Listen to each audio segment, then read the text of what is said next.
Your Excellency President Nana Addo Dankwa Akufo-Addo, I greet you and the Ghanaian people with the graces and all the graces of God. Your Excellency, in my last public video, I indicated that when the time came for us to have more drastic conversations around the COVID-19 threat, we would do so by taking decisions that were more courageous and that were more decisive.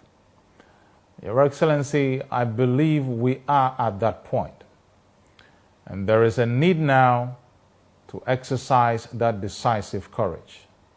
On the advice of my health and other teams, I would like to suggest that now is the time to put in motion procedures for a lockdown.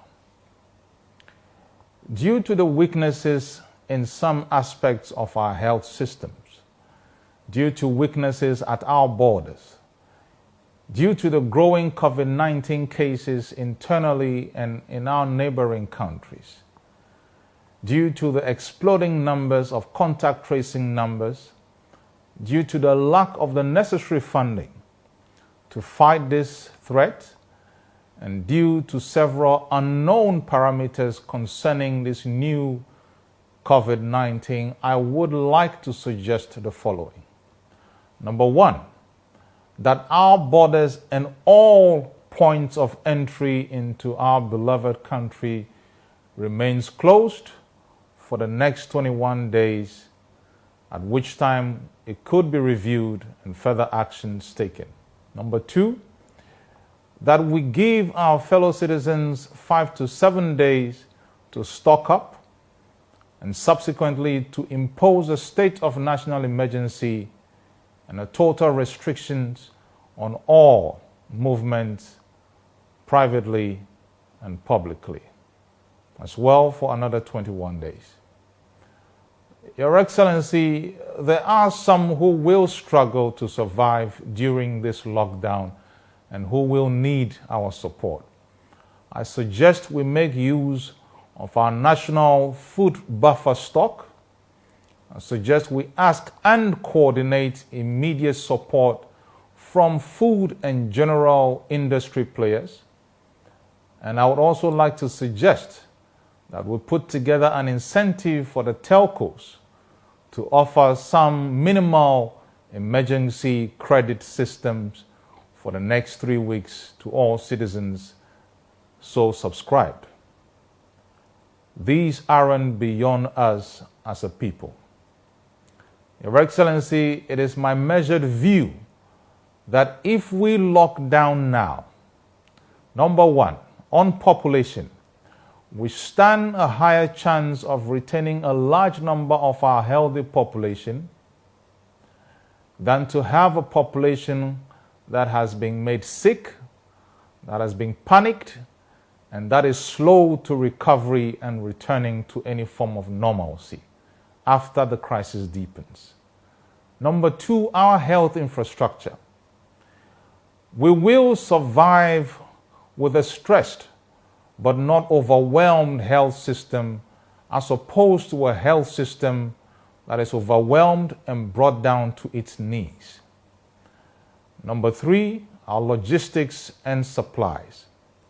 Your Excellency, if we lock down now, we can for now manage with insufficient ventilators, drugs, insufficient respirators, test kits, and beds, of course, as opposed to an overwhelmed supply chain and most likely impossible opportunities to import new stock. Number four, our health personnel.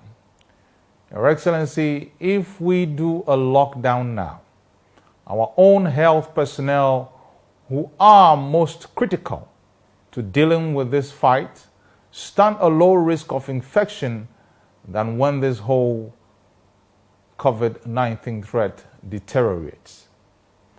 Our economy, number five. Your Excellency, our economy will temporarily stagnate, but with a healthy workforce, of course, to reboot it much later, compared to a total collapse and a long refractory period of recovery. Number 6, our social political capital. Your Excellency, if we act now, we reduce the risk of a potential interregional infection, and we are better placed to support our neighboring countries in their recovery process. God forbid that might be the case. Our rough modeling shows that with just a 0.7% rate of community transmissions of COVID-19, a total of 200,000 Ghanaian lives will be at risk over a number of weeks. Your Excellency, we neither have the luxury of taking chances, nor are we doing anything overly guaranteeing to deliver the safety that we expect from not taking actions. Our individual freedom sacrificed as a small price to pay to dispense of any regrets we may have on hindsight. Your Excellency, my advice is simple. Let us lock down now. Fellow Ghanaians, these are not ordinary times. We must use our individual freedoms wisely. They have become expensive as our own lives and the lives of our families with us. Our biggest individual contributions to this fight of COVID-19 are in threefold. 1, let us adhere to every directive from government.